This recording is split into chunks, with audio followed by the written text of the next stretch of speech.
Hello, I'm Vivan Cristman, your host for Spotlight on Education. Each week we take time to spotlight a different individual involved in Lee County education. Our objective is to take an in-depth look at the people involved in education to better understand the human side of our county and our country's greatest social investment, education. Joining me today is Pam Bill. Pam was recently elected as the 1998-1999 Teacher of the Year. She was also elected as the North Carolina English Teacher of the Year.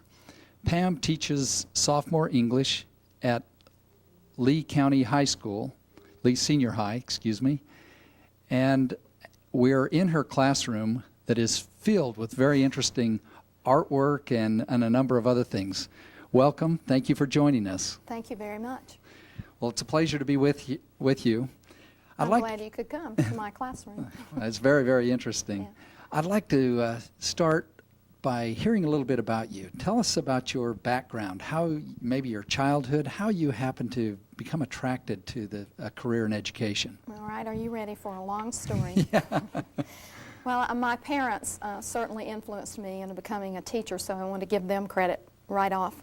My father had an accident when he was, right after the war, when he came home to be a farmer, and he had an accident on the tractor and lost his right leg.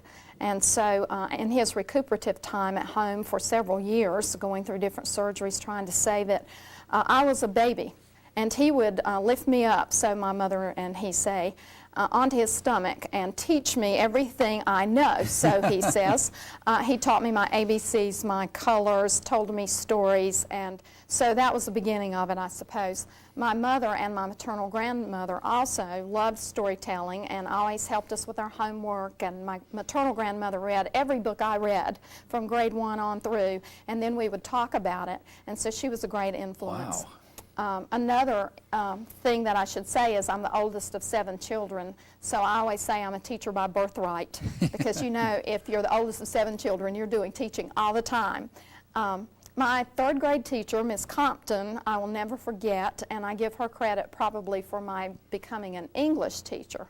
And maybe I even knew in the 3rd grade that I would be an English teacher. No kidding. Yeah, she would read us stories during nap time. In fact, she read books, not just stories, but I still remember that she read the entire book, Hans Brinker and the Silver Skates. She read The Secret Garden and all the Heidi stories and the Pollyanna stories, and all through the year, every day we'd hear another chapter or two during nap time. And so I learned to love stories, and I went everywhere in the world with Miss Compton through those stories. So I think I knew then that I wanted to be a teacher of stories, and that translated into my being a high school English teacher. So that's a little bit about how I became a teacher. I had lots of other good teachers through the years that influenced me, and I think that always is a key factor in whether somebody becomes a teacher or not, is that a teacher or a parent was key in that. 6 of us are teachers. 6 of us siblings are teachers. 6 of the 7 yes. ended up going into teaching. And one of them is a teacher too, but she just does it in the capacity of a minister. She's an associational minister for United Church of Christ in Florida, and it's over 80-some churches, so she does lots of teaching in that respect. But the rest of us are teachers from middle school all the way through high school. So No including kidding. my What brother. A heritage. Right, it's wonderful heritage, yes it is. That is wonderful. My grandmother did some teaching, my maternal grandmother, during the war, even though she never had a college education because the need for teachers was so great. And so she got to teach a little anyway, even though she never really got to make that her career. So That's fantastic. yeah, it's a good story about how to become a teacher. Now, where did you grow up? I grew up in Piedmont, North Carolina, in Rowan County on a dairy farm. So that was a good teaching experience too. We had about 150 acres at our disposal.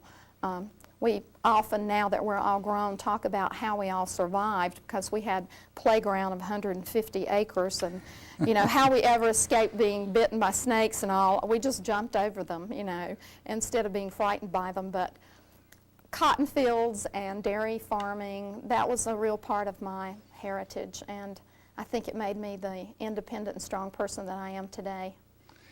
What a terrific background for getting into education. I'm sure that gives you a lot of stories to draw from and Oh, it ideas. gives me so many that I'm writing a book right now in which I'm compiling memories of my childhood, and I actually have 2 volumes going. One's called the Granny Fanny Stories, which my students here at school are interested in hearing about, and they're based on my paternal grandmother and all her visits to our house during canning corn and canning peaches and those kinds of things, season in the summer. And she was quite a personality, so she makes a good story character. And then I'm doing another series called The Sweet Stories, based on my maternal grandmother, and her last name was Sweet before she was married. And so those are about her. So yes, they're wonderful stories, and they just give me all kinds of good ideas for my classroom and to share with my students today. And we talked at the beginning of this year about my students' literary heritage. And I think they never really quite thought that they had a literary heritage, but they all brought in anecdotes as an assignment that their mother or father or grandmother told them. And then we have worked those into short stories. So they've taken those as a basis and put them in a short story form now, which is exactly the way literature comes to be. Yeah. When did you discover that the story was such a powerful way to teach? I mean, it sounds like it started there in the 3rd grade, but there must have been some other connections along the way. Well, I think that I actually discovered it during my student teaching in college, you know, to actually pinpoint a time, having known it all along, but having come to the recognition of it during student teaching, because once you're in the classroom and you have this dynamic relationship going on every day with students, those stories just come natural to you to tell and to share, and I learned very quickly what magic they had on getting students' attention, and so it's just grown more and more and more through the years as I've taught.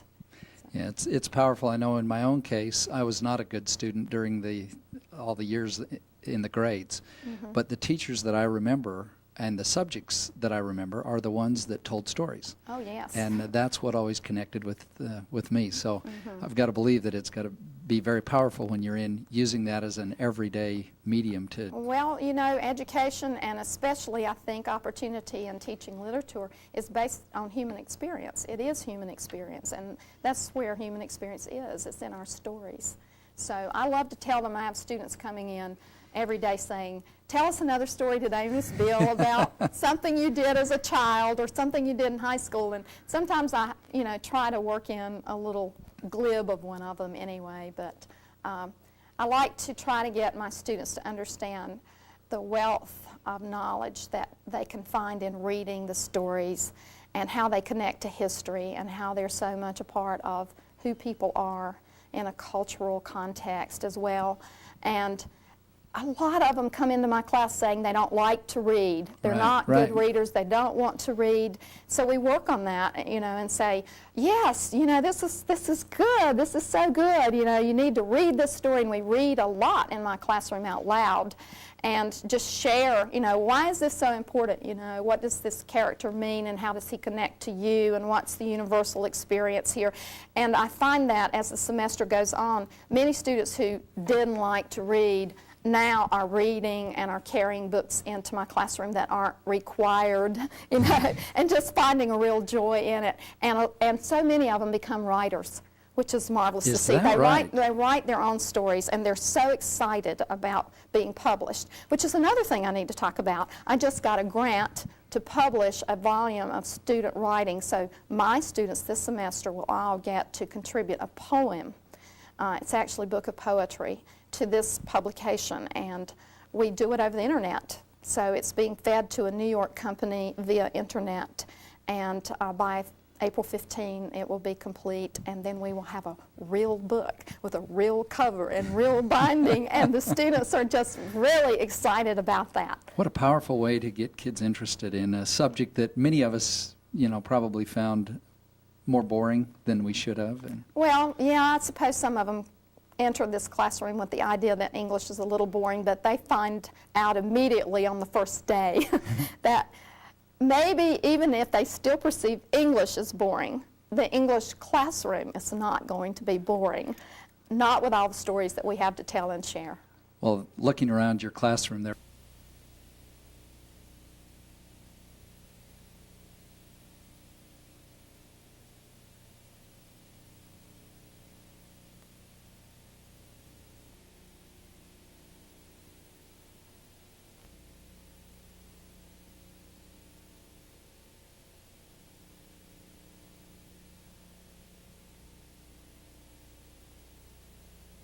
last year one day, and he looked up at me and said, "You're the art teacher, huh?" I said, I know the way you felt. "No, I'm not the art teacher. I'm an English teacher, but English is an art." That's great. Terrific. Well, let me come back to you personally. How did you happen to choose Lee County? There's a story there, too. Are you ready for that? I'm ready. I was actually teaching in Whiteville City Schools, and my sister, who teaches here also, actually she's a media specialist here, called me one day and said, "Pam, a woman's going to call you, and I thought I should tell you it's my fault. She happened to mention today that we need a drama teacher." And I told her, "Well, my sister teaches drama." And she said, "Can I call her? So you'll be getting a call probably from this lady, even though you have no reason to want to move." And I said, "No, I certainly don't have a reason to want to move. I have a reputation established here already and a good drama program and English program."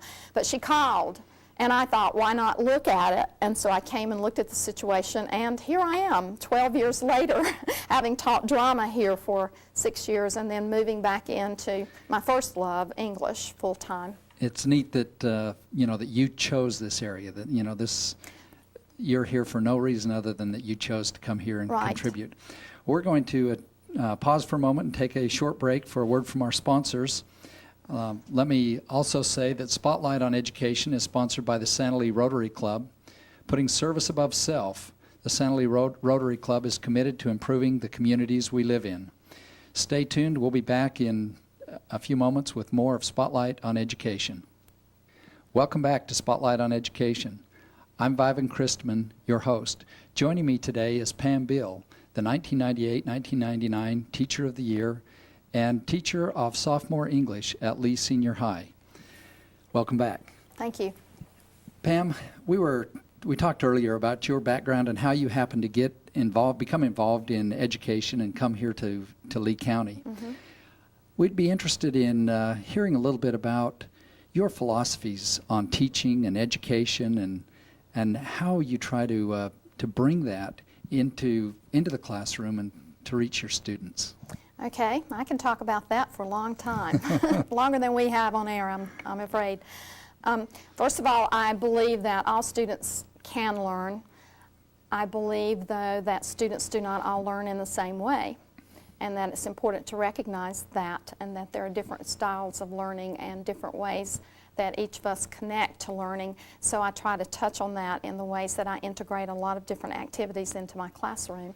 So if students all learn in a different way, are there some things that you do specifically to reach that range of students? And there are definite things. First thing we do is we talk about that, and we consciously become aware that each of us has our own way to learn, and we try to determine what that is. And most students have never thought about that before, but I think by the time they're in the 10th grade, they can think about that and look at their own learning habits and go, oh yeah, I do well visually, or I do better if I write it down, or I'm better if I can actually connect a project to it. So you see lots of projects in my classroom, and that's because I think that anytime a student can have a hands-on experience with something that they're reading about in literature, or whether it's in a science lab or whatever, science does a good job of that, so we should be able to do that in English classroom too. So if they can have a hands-on experience, then they are more likely to remember it and to learn from it than they are if it is still just black printed words on a white page. And so we do things like the window of the world behind me. This is really a collection of CD cases. And my daughter was throwing these away last Christmas. She had cleaned out her CDs and had put them all into these carrying cases and didn't need the plastic cases anymore. She said, "Mom, this is trash, throw it away." But my being the drama teacher that I am, saw treasure in that trash and turned it into something marvelous. I thought, surely there's something we can do with this. So it took about 2 months, but one day on the way home from school, it occurred to me, about the time I hit Wicker and Horner Boulevard intersection, I know what we can do with these CD cases. If you can paint on glass, you can paint on plastic. So I went to Walmart, I bought glass paint, and I tried it out, and it worked. So I brought them to school, and I told every student to get a CD case, to draw around it and make a template, to come up with a symbol from a piece of world literature that we had studied as a class or one they had read individually, or a symbol of a world culture or a world religion, and to design it on that piece of paper. Then we took black pen and we transferred that to the CD case itself, and we used paint and painted it. So these weren't the actual images that were on the CDs. These Oh, are no, their own no. These are creations their- based on something that they had read. Right, exactly. Their own creations, and some of them who said, I'm not an artist. You know, so it doesn't matter if you're not an artist, you're going to be surprised at what happens here, because all we want are real simple significance, you know, graphic designs, and you can copy it out of a book if you need to. So some of them actually went to the Xerox machine and blew some up that they had found in the book, which is fine. But we all painted, and some of them glued beads on it or added glitter or whatever they wanted to, and then they designated what the symbol means. For instance,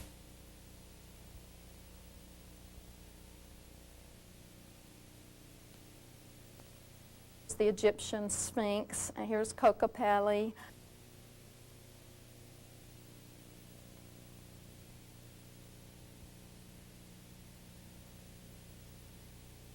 Time, and they were truly amazed at how pretty they were. So then we thought, well, we should glue these together and make a window. So we did. I investigated with a hobby shop what kind of glue would hold these together, and it just took shape. It sort of grew. It had a life of its own, and we were so pleased with it, we thought we should frame it. So we framed it, and now it has traveled. It won English Fair here. It won Best of Show at the Tri-County English Fair. It spent last summer in the central office of the schools so people could see it. It's had residence in Mr. Gilmore's office here. It's been in the media center. And finally back to my room, and my students don't want to let it go anymore. They're so proud of it. I don't blame them. Yeah, so we're very, very pleased with that. So it sounds like it's certainly had a lot of visibility and publicity. What did it do to the lives of the kids? It gave them such a sense of pride that they can see a product that they have made, and it also made a very, very indelible impression and connection to the piece of literature that they actually represented in their graphic design.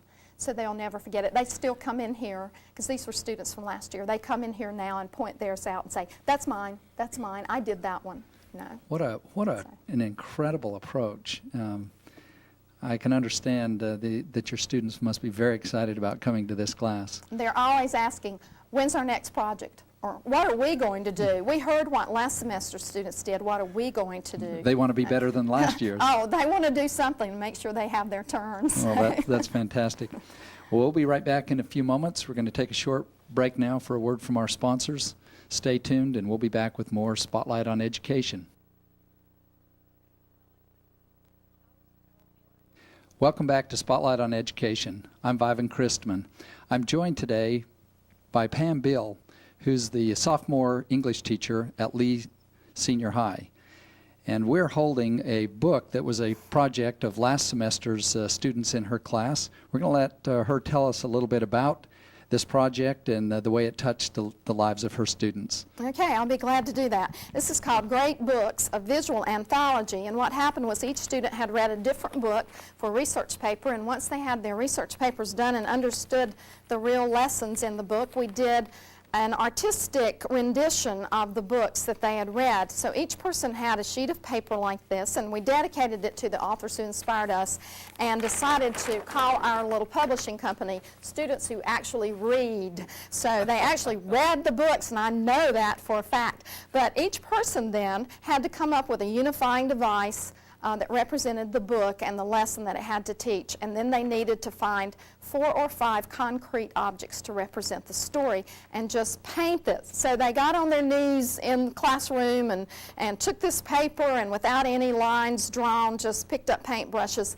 and did this. And it turned out just so wonderfully well. This is a really nice rendition of a theme about women and their need for independence in Bluebeard's Egg, a collection of stories by Margaret Atwood, who's a Canadian author.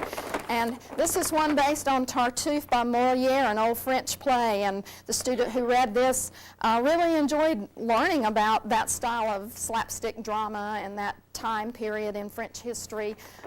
This is one called Babette's Feast and Other Anecdotes by Isaac Dennison, who is from Denmark, and a collection of stories that girls especially like to read because she has a lot of themes that have to do with females too. Here's one called The Plague.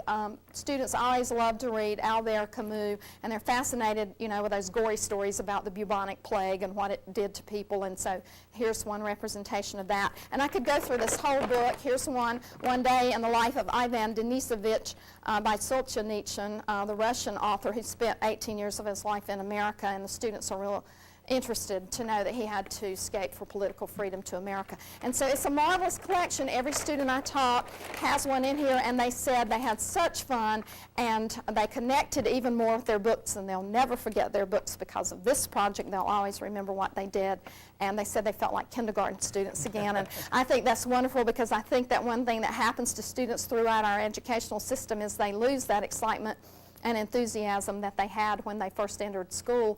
I'm not sure what we do to them, but we need to find out how to undo that. We put them in straight rows, I suppose, and tell them, do this work, read this story, answer these questions, and we forget. And so I try to bring that excitement and enthusiasm back into the classroom by having them do this, and they all benefit so much from it. Yeah, this is such a novel approach. It's so different than any English experience that I ever had growing That's up. what lots of people say. No wonder the students are excited, and you can certainly see it here. Did you restrict what they read, or were they at liberty to? Well, within the English 2 curriculum, they have to read from World Lit, which means that we exclude British and American, but other than that, the world is at their bidding. So. Well, Pam, what influence have you seen that this style of education has had in your students? Well, I think the best way to answer that is that I have quite a few students out there in the world of teaching now who say they teach the Bill way. So I'm really proud of that, and I'm glad when I get their notes and their phone calls that say, Miss Bill, I used your idea, or Miss Bill, can you tell me what I could do to enliven the teaching of this book in my classroom. I actually have 2 colleagues here in this department at Lee Senior High School who are former students of mine. No kidding. Right, and it's just a joy to have that new relationship with them, and we're having such a good time together. Okay, thank you for joining us today, Pam, and thank you for joining us with Spotlight on Education.